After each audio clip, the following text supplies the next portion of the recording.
रात तक मतलब वही करते हैं, फिर सो जाते हैं, फिर कहते हैं भैया अगले दिन उठ के कहते हैं सत्ता कैसे मिलेगी हैं। और आज हिंदुस्तान में भरे हुए हैं। अब उसमें मेरी एक प्रॉब्लम आ गई। अजीब सी बात है, मैं सत्ता के बीच में पैदा हुआ, बिल्कुल बीच में। और बड़ी अजीब सी बीमारी है, जैसे कम्बल होता है उसमें कभी एक धागा कोने में मिल जाता है तो उस धागे को पकड़ के आप पूरे कमल को खोल सकते हो। वैसे मेरे लिए ये जो आइडिया था, मेरे लिए ये था, मैं अपने देश को समझना चाहता था। और ये मुझे एक बहुत बड़ा कॉन्ट्रडिक्शन मिला कि दुनिया में ऐसा भी एक देश है, और भाइयों और बहनों सिर्फ एक देश है, दो नहीं है, सिर्फ एक देश है दुनिया में। मैंने पढ़ा इसके बारे में और फिर मैंने देखा कि जापान में सालों पहले यह आइडिया हुआ करता था, मगर आज पूरी दुनिया में सिर्फ एक देश है जो जिसमें लोग कहते हैं कि मैं कुत्ते को छू लूंगा,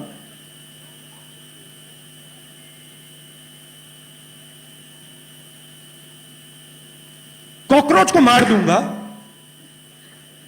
मगर मैं इंसान को नहीं छूने वाला हूं। और मैं देखिए, मैं एक तरफ तो मुझे ये अच्छा नहीं लगा कि ऐसा हो सकता है, मगर शायद पता नहीं, मैंने अपने परदादा की किताब पढ़ी थी डिस्कवरी ऑफ इंडिया, तो मेरे दिमाग में यह आ गया कि मैं इस बात को समझना चाहता हूं, यह होता क्यों है, why exactly does this happen, and I have studied it now, certainly since I was in politics from 2004 to today.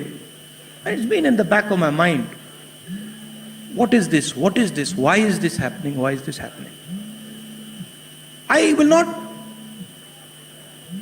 I cannot answer the question for you fully.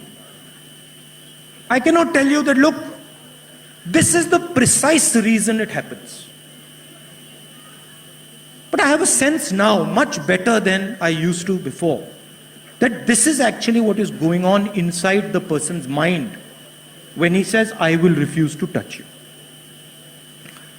I want to tell you, as you go along in politics, and especially if you're searching, there are many politicians who are just interested in power. That is the only thing they're searching for. सुबह उठते हैं, कहते हैं भैया सत्ता कैसे मिलेगी, रात तक मतलब वही करते हैं, फिर सो जाते हैं, फिर कहते हैं भैया अगले दिन उठ के कहते हैं सत्ता कैसे मिलेगी हैं। और आज हिंदुस्तान में भरे हुए हैं। अब उसमें मेरी एक प्रॉब्लम आ गई। अजीब सी बात है, मैं सत्ता के बीच में पैदा हुआ, बिल्कुल बीच में। और बड़ी अजीब सी बीमारी है, मुझे उसमें इंटरेस्ट ही नहीं है। अब क्यों? अब मैं आप सच्चाई बोल रहा हूं। राहुल गांधी केवल नाम में गांधी लगाने से कोई गांधी जी का अनुयायी नहीं बन जाता। आज आपने ये बात साबित कर दी है। राहुल गांधी एक नकली गांधी है, और इसीलिए महात्मा गांधी जो अहिंसा के पुजारी थे, बाबा साहेब भीमराव अंबेडकर जिन्होंने कानून के निजाम की स्थापना संविधान के माध्यम से की थी, आज उनके सिद्धांतों के विपरीत जाकर जिस प्रकार से राहुल गांधी हिंसा भड़काने के लिए, उत्तेजित करने के लिए, प्रवोक करने के लिए जिस प्रकार की बातें और जहर वो फैला रहे थे कि आत्महत्या करने से पहले मैं होता तो मैं चाकू मार देता, एक सांसद को इस प्रकार की बातें करना, कानून को अपने हाथ में लेने की बातें करना, यह दिखाता है कि महात्मा गांधी के सिद्धांतों से राहुल गांधी का तो दूर दूर तक कोई लेना देना नहीं, सोशल डिस्टेंसिंग है। परंतु एक बात जरूर कहना चाहूंगा कि सबसे ज्यादा दलितों के खिलाफ अन्याय, उत्पीड़न और अत्याचार राजस्थान में हो रहा है।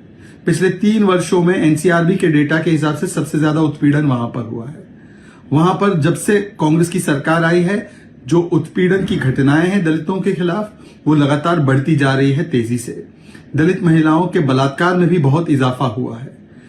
आपको याद होगा कि किस प्रकार से योगेश जाटव नाम के एक युवक को पीट पीट कर मार दिया गया। उठते हैं, कहते भैया सत्ता कैसे मिलेगी, रात तक मतलब वही करते हैं, फिर सो जाते हैं, फिर कहते हैं भैया अगले दिन उठ के कहते हैं सत्ता कैसे मिलेगी हैं। और आज हिंदुस्तान में भरे हुए हैं। अब उसमें मेरी एक प्रॉब्लम आ गई। अजीब सी बात है, मैं सत्ता के बीच में पैदा हुआ, बिल्कुल बीच में। और बड़ी अजीब सी बीमारी है, जैसे कम्बल होता है, उसमें कभी एक धागा कोने में मिल जाता है तो उस धागे को पकड़ के आप पूरे कमल को खोल सकते हो। वैसे मेरे लिए ये जो आइडिया था, मेरे लिए ये था, मैं अपने देश को समझना चाहता था। और ये मुझे एक बहुत बड़ा कॉन्ट्रडिक्शन मिला कि दुनिया में ऐसा भी एक देश है, और भाइयों और बहनों, सिर्फ एक देश है। ऐसे ही वीडियोस देखने के लिए सब्सक्राइब करें प्रदेश समाचार नेटवर्क और लेटेस्ट वीडियोस के नोटिफिकेशन के लिए बेल आइकन दबाना ना भूलें।